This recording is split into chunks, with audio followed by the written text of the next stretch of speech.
Welcome to lazyreviews. Today I'm going to talk about Silent Night, Deadly Night 5, the toy maker from 1991, the final installment in the original Silent Night, Deadly Night franchise.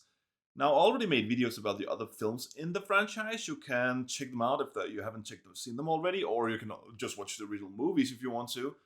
But honestly, it's not really necessary because this film has practically nothing in common with any other movie in the franchise.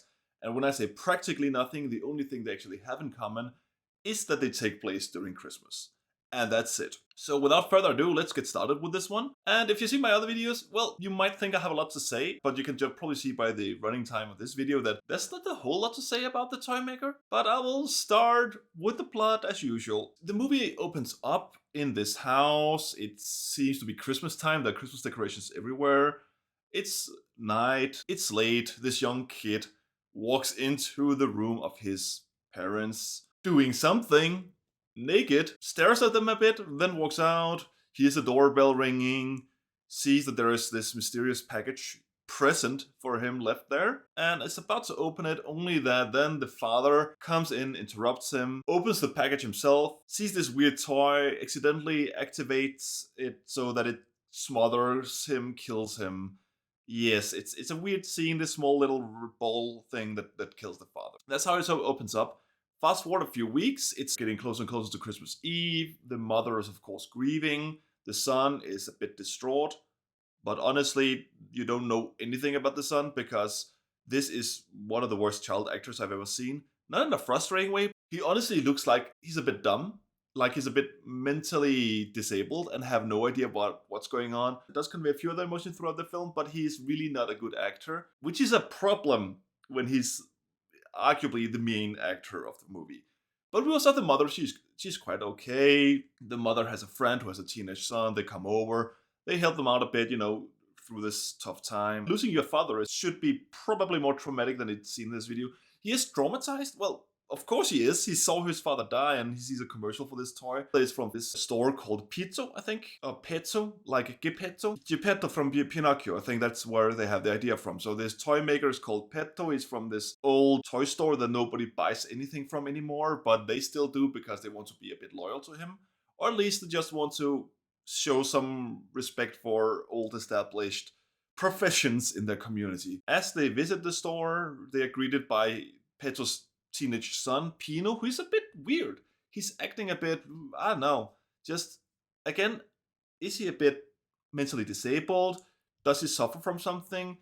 Is he just suffering from something at home? What is going on here? As they go through this man follows them in there. He doesn't look too old. He's young, but we don't really know who he is yet. He trails them in the store. Then he goes on to talk to Petto and buy a few toys from him while acting a bit strange. Something is going on. But he's not the only one acting strange. Petto is also acting strange. He's being very malicious towards his son. He's being very heavy-handed. The son, because he annoyed the customers, is scolded. Like this father is really overreacting. Also, it seems a bit odd because the father looks like the Petto looks really old. And the son is not that old, so there's something about the story here that already doesn't really add up. But we'll see where this takes us.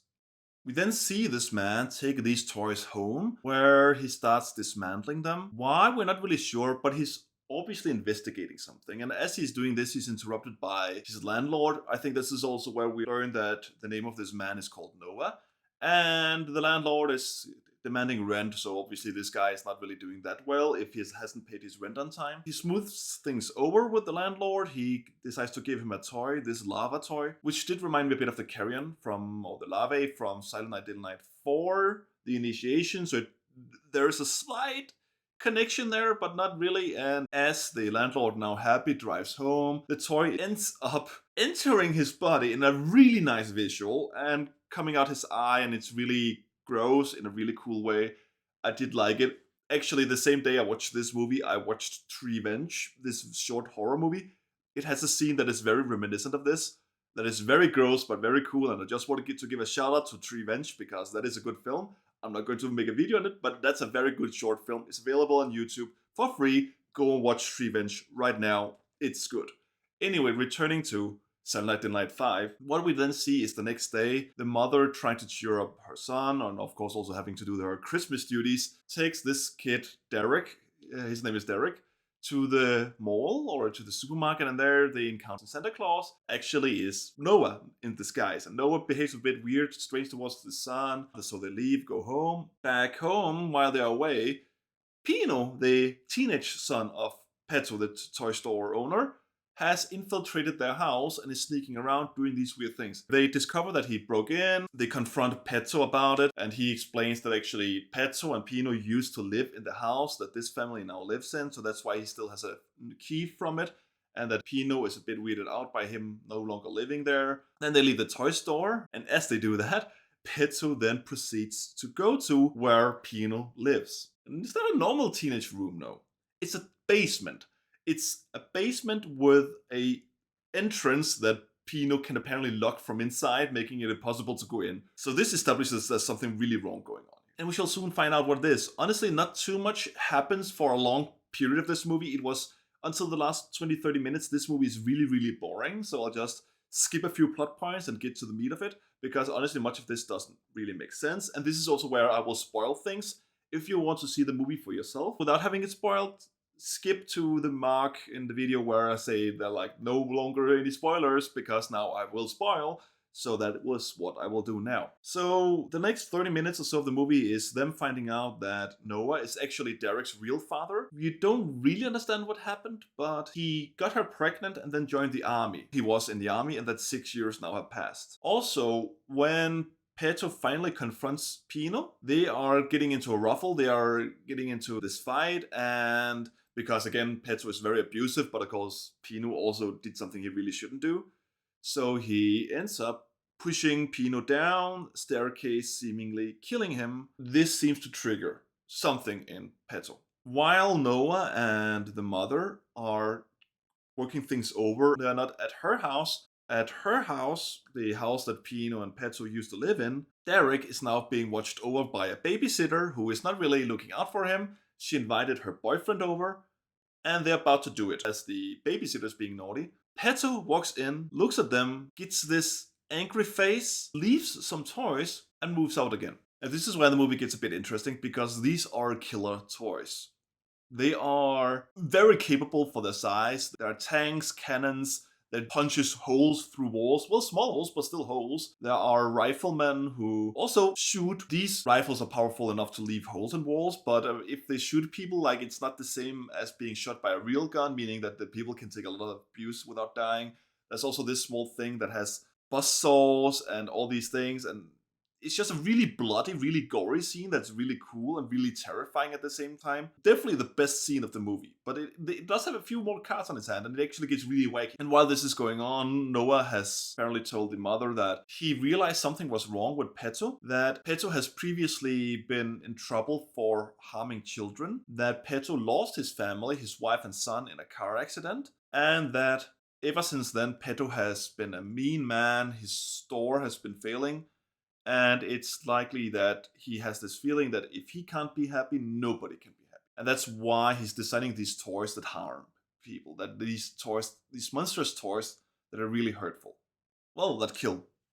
That's what they do. That makes, of course, the mother realize that her son might be in danger, so they are rushing home, and they arrive home just as these toys have attacked the babysitter and the boyfriend. The babysitter's bloodied but still alive. The boyfriend, not so much. They are moving through this house looking for the son. The son is missing because he was taken by Santa Claus in a sack. Now they, of course, have to find the son, and that leads them to Petto's shop. This is where it went from just being a bit boring with some cool scenes to just wacky as all hell. So, at the shop, it turns out Petto was the one who died. At some point, this is where it turns out that Pino is a robot. And after Petto shoved him down the stairs and then reassembled him, Pino decided to kill Petto because he was getting increasingly abusive and kept breaking the toy. And he just wanted to put an end to this because he didn't want to be hurt by this man so much. Pino was built because Petto lost his son. So he wanted a new son. That explains why there's such a big age difference between the man and the son. The man and the robot, I should say. So that's why he was built. But he never really accepted Pino as his son. He was always abusive towards him. always negligent towards him, never loved him. At least that's what Pino claims, that Petto never loved him. So he just felt abused. He always needed a father, the father who wasn't a father to him. So it's a tragic love story, basically. But then Pino reveals his plan, that he saw the mother of Derek as being a loving parent, living, of course, in his former home. So he thought that if he could kill Derek, the mom would take him in as her new son, and live in the home he was supposed to live in. It's not the worst idea for a movie, or the worst plot, or the worst motivation, but it is a bit out there. And it is not the only thing that's out there, because as he reveals that he loves the mom, that he wants the mom to take him in as her son, he is stripped naked. And yes, he is completely robotic in this quite cool mannequin-like style. I actually really like the aesthetics of the scene. The whole workshop place, it's a really cool scene. It's a really good set. It's cool. I really like this scene. And he then strips naked. And because this is a Silent Night, Deadly Night franchise, he starts knowing her with nothing, because it's practically a Ken doll. So he starts knowing her while saying he loves her and wants to be her child. Why?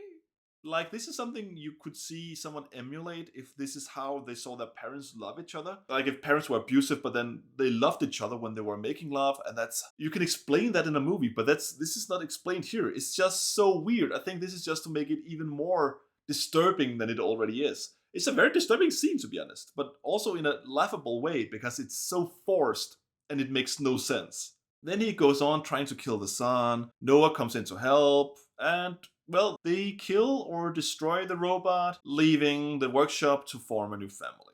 That is the movie. There's honestly not a lot to say, or more than what I just already said. The movie is boring. Almost nothing happens throughout most of the running time. It has that one cool kill, then almost nothing happens for an hour, and then you have the final showdown at the house and at the workshop. Those are two good scenes, and that's it. That's the only thing worth talking about. I don't think you should watch this movie just to watch those scenes. But I can see it's not exactly terrible. The movie is never bad. It's just boring, and with semi-bad acting and a low budget, it doesn't feel like a movie that would ever be great. So if you think it might be worth to sit through all of that for one good visual and two good scenes, sure. But you could also just look up those scenes. You could probably find somewhere where you can find these scenes in the movie and just watch those scenes. If not, maybe you should get it. If you like all the other Silent Night, Deadly Night movies, then get this one as well. Then why not? Like, it's the 5th movie. Would you have 4 movies on your shelf in a franchise and not the 5th movie? Come on, be realistic. You would want all 5. That's the only other reason you should get this. I might sound like I'm hating on it.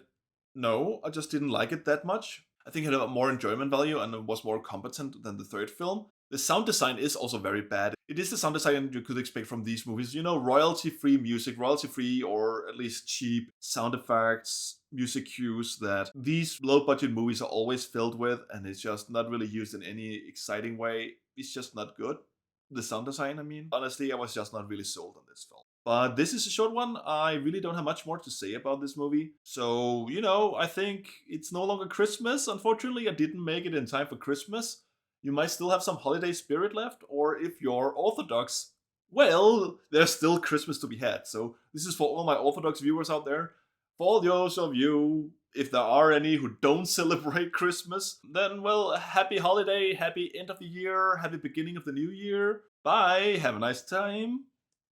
Ciao. Also, there will be one more video in the franchise, because it's not over. There is a remake, so stay tuned for my next video. Bye.